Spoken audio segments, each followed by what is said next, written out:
Барлықтарыңызға қайырлы күн. Бүгін сіздермен асқабақтан жасалатын, осындай өте дәмді чуду деп аталатын тағамның рецептісімен бөлісемін. Басқаша атауы хинглаш деп те атайды. Видеоны соңына дейін қараңыздар. Бізге қажетті заттар: ас содасы, тұз және пияз алдын ала мен қуырып алдым, електен өткізген ұн, бөлме температурасындағы айран, өсімдік майы және асқабақты үккіштен өткізіп алдым.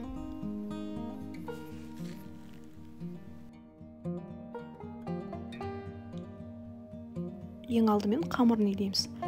Ол үшін ұнымызға өсімдік майын құямыз. Сосын тұзымызды саламыз. Енді айранымызға ас содасын қосып араластырамыз. Айран мен содамызды ұнымызға қосамыз.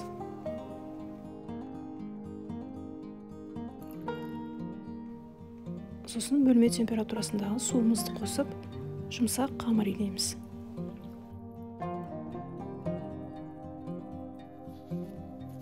Міне қамырымыз осындай жұмсақ, қолға жабыспайтын болады. Енді 20 минутқа қоя тұрамыз. Салмасын дайындаймыз. Ол үшін алдын ала үккіштен өткізілген асқабағымызға тұзымызды қосамыз. Және дәміне қарай қарабұрыш қосамыз.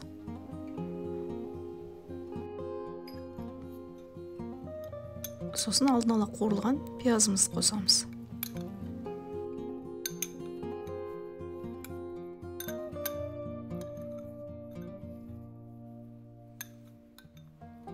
Енді барлығын жақсылап араластырамыз. Осымен салмамыз дайын болды.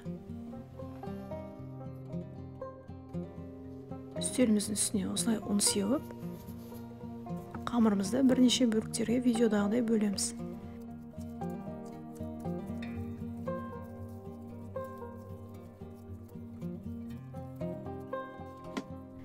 Менде әр бөлігім 80 граммнан болды. Егерде табаларыңыз үлкенірек болса, 100 граммнан жасасаңыздар болады.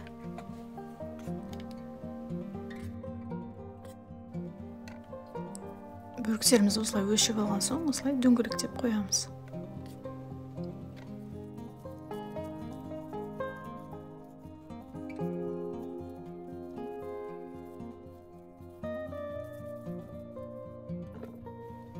Барлығын дөңгелектеп алдық.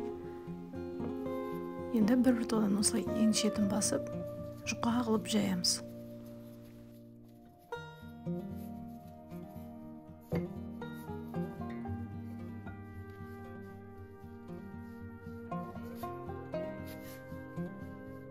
Осылай жұқа сопақша етіп жайып алдық.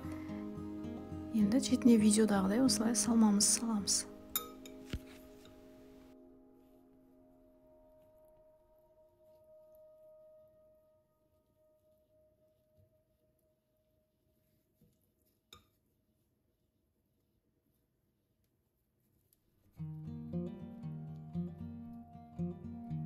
Салманы осылай шетіне салып болған соң, енді қамырымыздың екінші бөлігін осылай жабыстырамыз. Артық ауаны осылай шығарып тастаймыз. Енді шетін жақсылап біріктіреміз.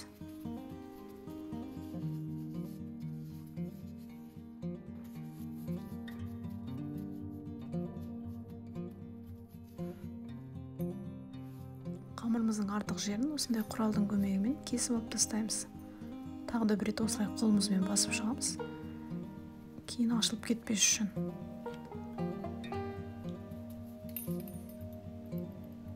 Осылай артық жерлерін дөңгелетіп кесіп аламыз.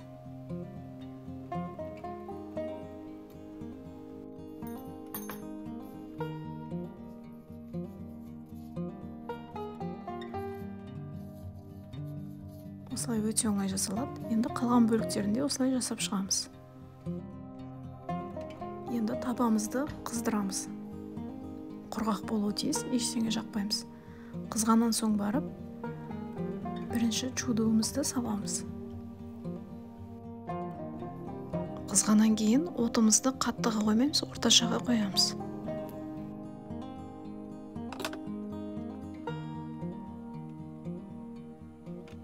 Енді астың жағын осылай тексеріп көреміз. Қызарған болса, осылай аударамыз. Ішіне ауа тола бастаған кезде пышақпен осылай кесіп тұрсаңыздар болады. Яғни ауасын шығарып тұру қажет.